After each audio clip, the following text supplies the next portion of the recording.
Andrea, time to once again, are we jumping in or are we crawling out of the pond? I don't know, but let's do some pond talk. What do you say? Well, since I'm making you, I guess I'm going to say yes. This is Eric. This is Andrea. This is Hallmark Mysteries and And more. more. This podcast was created by fans for fans and is not affiliated with or sponsored by Hallmark or the Hallmark channel. Okay. Oh, am I regretting making us do this? I kind of am right now, if I'm going to be honest, Eric. Yeah. Are you? Well, maybe you'll have a better take than mine because oof. Well, before we get going, I have to tell you and complain and get some Oh. sympathy from you, okay? It is high of around 60 degrees here. It's freezing in Phoenix. The mornings are like 38 degrees. Can you imagine just how absolutely inhumane it is to live in conditions like this? Eric, it hasn't even been like 38 in like months here as a high. I mean, we got like -9 coming in as a high. So, Minnesota, we are a little cold right now. Hence why I was like, hey, I'm free mostly the whole weekend to record this because I have no plans. I do not believe you. Nowhere I on sent Earth, you nowhere on the Earth is colder forecast. than Phoenix right now. Okay, Eric, please. You're in Phoenix. I was wearing a sweatshirt and a jacket and a hat this morning. Brr. Eric, you're ridiculous. You just don't know what it's like. You don't know how tough it is. It's kind of Well, like I'm almost moving as on. tough. I'm It's moving almost as on. tough. I'm leaving you in very cold weather over there to dive into the pond by Like myself that's right what I was now, about to say. Eric. We can move into from one human torture to another. Well, today's episode was episode 3, and it's called Live and Let Die. Alice and Kat get a lesson in asking the right questions. Dell rails against changes to the family dynamic, and Elliot tries to understand his father. So, would Okay, you like to before we get share what you going, liked? quiz. The song. Do you know who sings it? And No. Paul McCartney No. and the Wings, and it's for a James Bond movie. I will say None of that those. so all of the episodes are named after songs, and that's really good. I'll give them that. We'll start once again. We'll start out with the positive. What I like, the episode titles are absolutely fantastic. Kudos to the writers for that. Was that the only thing you liked? No, I actually, like you mentioned, Elliot trying to understand his dad. I guess he kind of did, but the better part was he actually stood up, put very reasonable boundaries up. Because one of my big issues with this show from the get-go, where like we'll forget the whole time travel stuff that's going on right now, right? But just the overall thing is just how this is essentially a glimpse of all sorts of people who need heavy therapy. But this was Elliot actually doing something in a healthy way, and I thought it was really great the way he stood up to his dad, and even though his dad was trying to still manipulate him and everything. And then later, Alice sort of explained a little bit to him, and he sat down. They had a little reasonable talk, so it seemed. So it seemed. We'll leave it as that. So, like I say, I thought Elliot in this episode, who I usually am not a huge fan of, I thought he was a pretty good character throughout this one. And then I'll say it also was not the worst episode. I'll give it that. Like it was not for me, nothing in there where I was just like, I've got to turn this TV off right now. It's just, oh, it is driving me too crazy.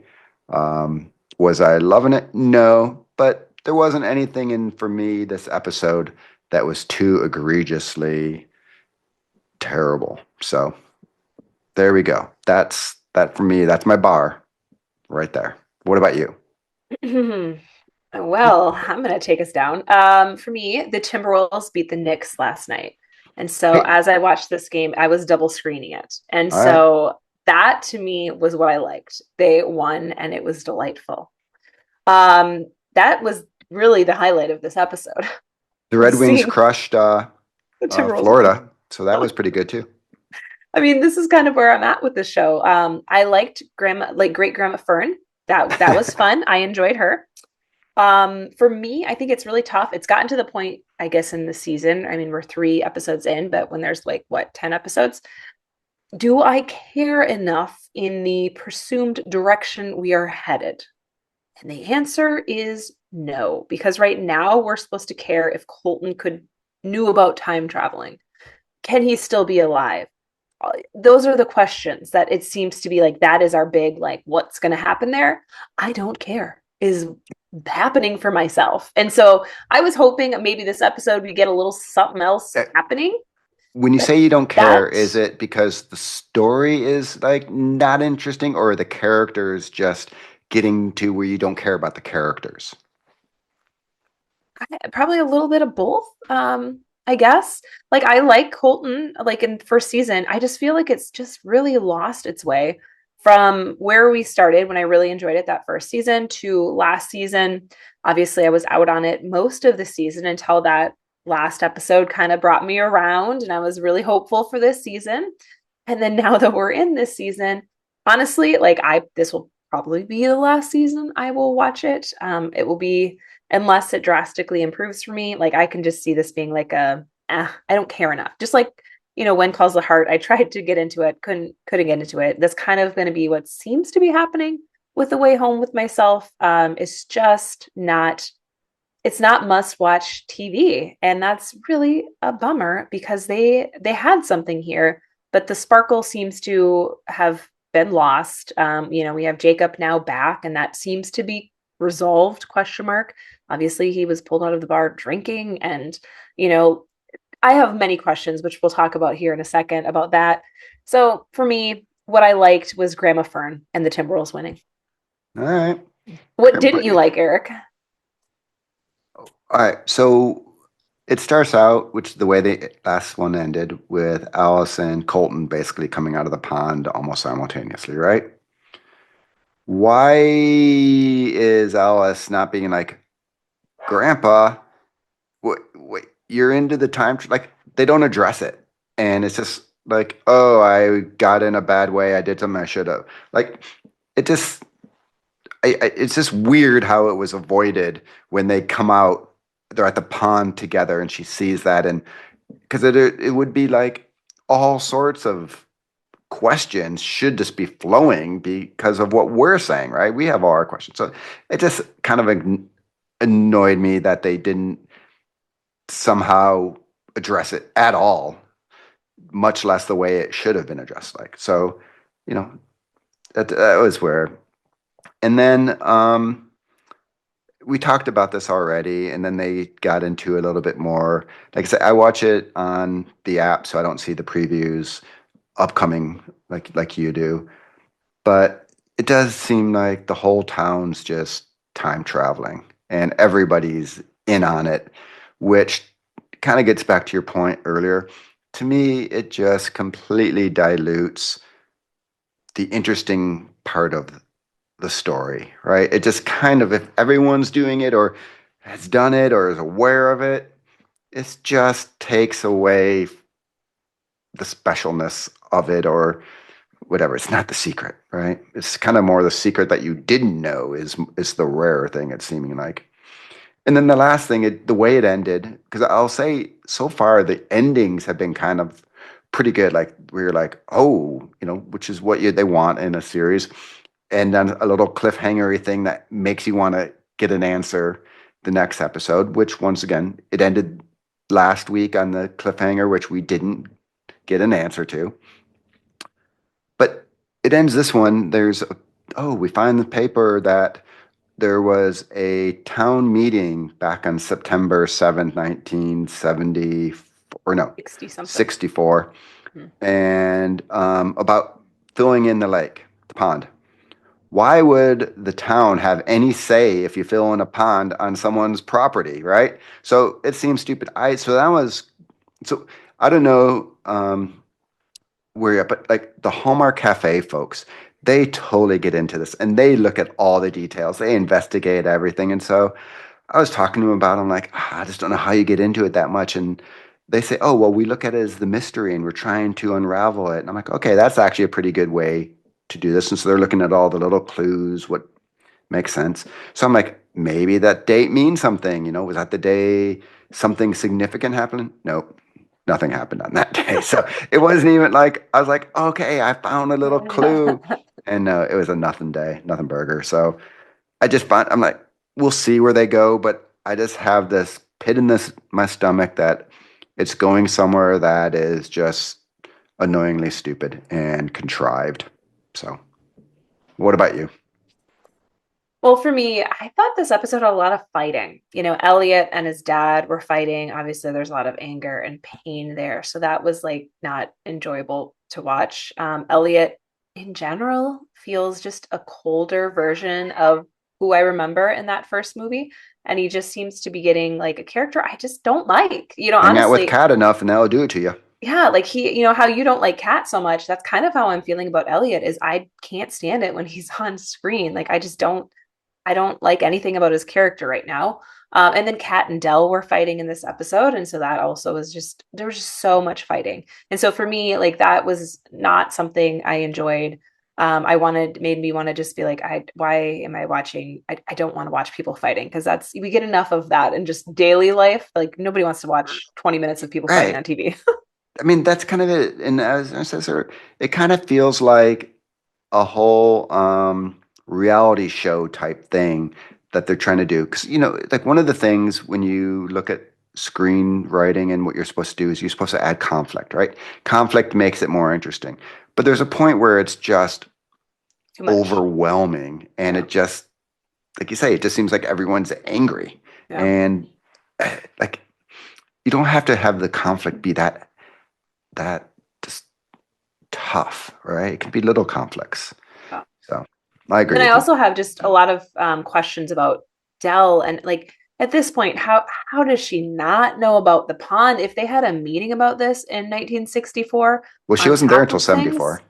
Okay. Well, Right. but she doesn't, but again, all of these clues are just weird. And then also Alice has time traveled with her multiple times now, and she doesn't remember Alice. Like just a lot of question Right. marks around that. And so how are you going to stay true to that? Does she secretly know? Like it doesn't seem like it. So that to me, some of these storylines, the threads are they're not matching up. Like we're Well, pulling on a thread and there's nothing there. And we're just going to pretend like we didn't notice it. I don't know. like the whole thing of Colton, clearly she went back to 74 and spent significant time with Colton in a very traumatic thing. So later in life, yeah, I don't know. We'll see it unravel and stuff, but it just to me seems too contrived and I don't know. Well, what about a standout scene or performance? Did you have any? No. Well, I I had guess one. I'll say here, Elliot, going back to earlier, when Elliot stood up to his dad and basically was like, no, you know, I'm done. I'm an adult. You just I'm not gonna be this way for you anymore. And you had your chance, you blew it. I'm gonna choose to be, happy and get on with my life. So I'll give that. Well, mine was Thomas and Danny in the bar. I thought Thomas using his 1800 lingo, I found that to be amusing. That was literally the highlight of the episode for me was that bar scene. And I also had questions because I'm like, wait, this was supposed to be fast forwarded 9 months. And it seemed like him and Danny hadn't met up in 9 months. So you're telling me like your best friend, you never met up to chat about this? Where have you been? Like Well, 9 months he in a did small say, didn't he town? say he was like kind of avoiding him because he just felt Yeah, guilty but and stuff? I'm But sorry, I'm from you're a right. small town. You can't purposely avoid someone for 9 months. It's just not going to happen. Yeah, Like yeah. you're going to run into them. Like Right. you're going to. So I just found it to be very like, okay, that's a little far fetched, but I did enjoy the scene of them at the bar. That was the highlight. What do we hope is coming or not coming in future episodes? Do you got anything? I guess it's my dreading the time travel is just going to get out of hand. Mm. Right? It's just going to be just out of hand and all over the place, and just start like we're already feeling things aren't making sense. That I think it's going to really unravel a lot of things, and a lot's not going to make sense. That is what I'm fearful as well. But what I'm hoping I see more of is Great Grandma Fern. I want more Great Grandma Fern. She No. was fun. I'll admit, like I was struggling through it. She was just in the one scene, right, where she's running through the woods and then her and Kitty Cat sat down at the table and having had their their tea, scene. having their tea together. That and the bar scene. Those are my highlights from this episode. It was funny how calling her Kitty Cat. She's like, no, it's Cat. Okay, Kitty Cat. So that was pretty good. Well, any last final thoughts or questions that you might have? How many episodes are there going to be total? Do we have to go through? I think it's 10. So 10, 7 more, 6 more. Yeah. Yeah. I'm concerned. That's my final thought. Yeah. I'm concerned that we are going to be losing our themes of the pond and what we enjoyed that first season. I don't think that special magic is coming back. So but I also think the whole Colton thing is unraveling season 1. Yeah. You know, Yeah. He time traveled, so all that angst was for naught. Yeah. Maybe they explain it in some way that we just don't see coming. I don't know. And I just don't care to think about it outside of the 1 hour I watch it a week. Have you gone back and thought at all who that couple is, who hops into literally thought nothing of this movie besides watching it, taking notes on it, and then now talking to you? That is zero thought into the show. Because at some point that couple's going to have to come back into play and figure out who they were, and who the baby and who the little baby Moses was thing. So I don't know. But it is to the point, where you're kind of forgotten about it. So there's not even like hints back, I don't think. But maybe if we were paying attention like the Hallmark Cafe folks, maybe we would have a little more, but it shouldn't be that hard, right? It shouldn't be, whatever. But you know what is delightful? Spenser Sisters. Well, let's recap. So I have noticed that they're doing this one is called The Coder's Calamity. And so they're doing a little alliteration. I've noticed on every single episode, it's like the same letters back to back. Gotcha. That is fun. So this recap, Darby and Victoria investigate stolen intellectual property for a trio of Silicon Valley style tech developers. So what about this episode did you enjoy, Eric? I'm really enjoying Victoria and Darby together, and just how that mother-daughter dynamic is progressing. Plus, Victoria is I like them both, but Victoria I just find absolutely hilarious, and I think she's just fun. She's just delightful. Every scene she has some good line in there that is just great. The writing is just, it's witty, it's fun. So I think it's well done. Victoria's house, you're talking about your scene, or your locations. Her house is just downright amazing. I want that kitchen. I want to be cooking in that kitchen. Dang, it is her. She's got a fantastic house, and I think the side characters. I'm hoping we get more and more. We obviously Alistair came back, so we got more Alistair. But now we have Rory, the designer. He's fun. So I'm liking the side characters and the quirkiness of their little collection of people. How about you? That house is not my favorite, but I'm a cozy. I'm much more cozy. Give me it is a gorgeous house. You cannot deny that. What, you'd rather have Jessica? Her kitchen is like a cluttered mess. That's what I would rather have. Eric, I have a different style. Give me the cozy, comfy. Nice big wolf appliance. No. Yeah, all right. Yeah, we're a little different there. It's not my style. The cake eater. No. Yeah, my cozy. That would be the other way around. Yeah, I know. I just laughed. Oh, well, what did I like? This was my favorite episode so far. I feel like we're getting to know them, and they're having a little bit more with the setting with the friend's husband's restaurant, the ex-boyfriend from high school coming to the party, having him back in at least a few scenes. So for me, they gave me hope. I actually have watched now the next episode because I knew we were chatting today. So I did go ahead and see that. So I know that the ex-boyfriend is not in that next one. Neither is the Alistair, like the coder guy. So that's fine. You know, we have the restaurant in the next one. But just kind of getting a feel for these episodes. This is not a murder one. Like, this is just investigating a crime. And so once I've kind of gotten to the grasp of that, is not all of these are so far, and the next one also is not a murder. And so they're more just crime stuff happening, which is fine. But just a different style of mystery. So I'm wrapping my head around that as we're watching these right now. But what didn't you like, or anything that you didn't like? It will slide for me right into the mystery evaluation. Okay. I kind of what you were just saying. It wasn't the murder, but now that you're saying it, I realize why they do crimes. It actually does make more sense that the little sleuther type people, nosy bodies, would be doing more of these things than, you know, dead body dropping after dead body dropping after dead body, right?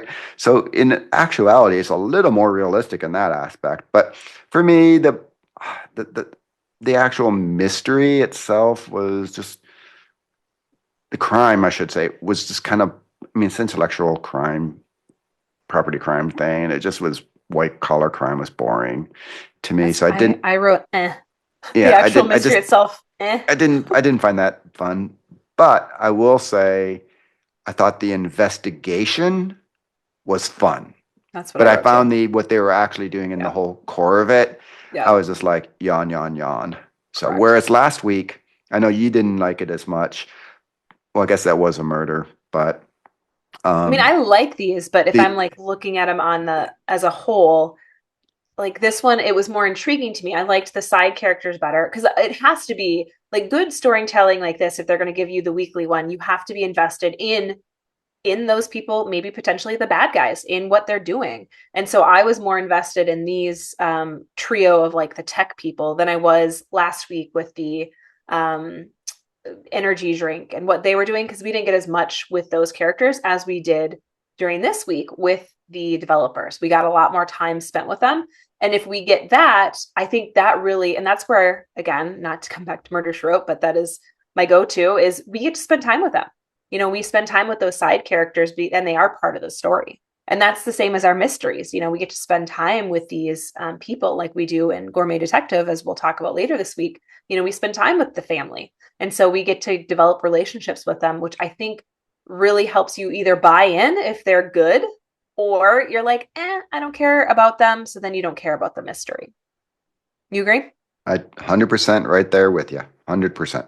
Well, that's kind of, I mean, I pretty much said what I liked about the mystery too. I like the journey it took us on. I didn't really like the outcome of it. But I agree with you. I wrote that in my notes too, with the mother-daughter duo and the detective agency. Like, it just is it's a better fit, and it's more realistic, I guess, than having a murder every single time that you need to solve. So I don't mind it. I'm excited to keep watching it. Like, this is one I am still having to like try to hold myself back from watching more and more. So that is always a good sign. Whereas, like, just talking about The Way Home, I don't think I would have as much trouble. I would easily watch that week to week. And it gets back, I think, to what we're kind of saying, is because even if we don't really particularly like the core of the episode, the plot, so to speak, we like the character so much that it's still enjoyable. Yes. Whereas The Way Home, do we like them? No, right?